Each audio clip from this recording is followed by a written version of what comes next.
Mr. President, I noticed in your speech you mentioned many times about ASEAN centrality. You review the TAC, which your father signed, that showed the bond of ASEAN. I think the ASEAN centrality is very important, but we cannot take it for granted. It comes from the ASEAN way, the three principles. First, mutual respect.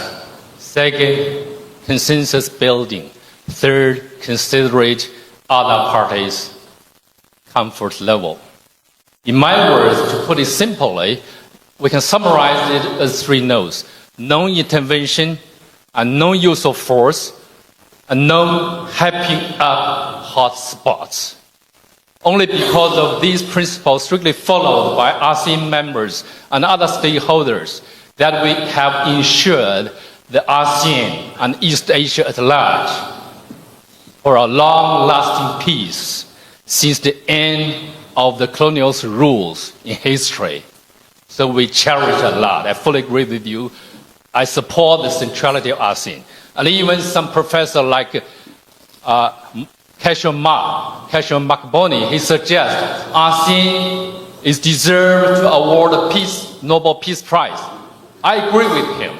Thank you very much. I think your question is, do you agree with me? So President Marcos, yes, please. My question is, President, in the eyes of the international community, some of your Philippines behavior in recent times, it now sounds like you really consider other parties' comfort level, and there is a risk of ruining the regional long-earned, long-lasting peace since the end of the colonial history. What's your comments on that? Thank you very much. Well, I cannot imagine what you must be referring to if the reference or the allusion is to the Philippines somehow tearing apart what we have agreed on with in ASEAN in terms of ASEAN centrality.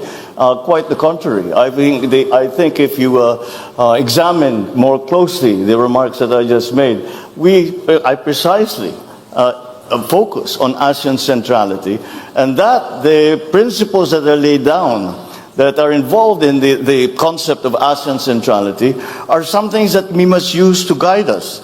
And if we have been distracted in the past years or so, then it's time for us to return and remember once again what ASEAN was created for.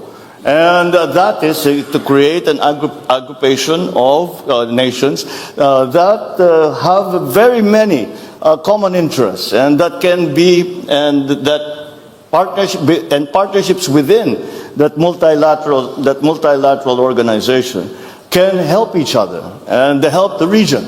And so the Philippines is still remains true to the principles that were established and upon which ASEAN was born.